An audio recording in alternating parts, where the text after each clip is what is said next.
Итак, мы начинаем сегодня обшивать потолочные балки мебельным щитом.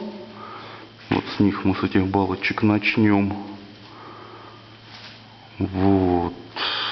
Они у нас будут обшиты, проброшированы. Будут в них прорезаны имитации трещин, которые будут залиты эпоксидной смолой и которые будут подсвечиваться снизу светодиодной лентой. Вот таким мебельным щитом мы это будем дело обшивать. Сейчас это все пока подготавливается.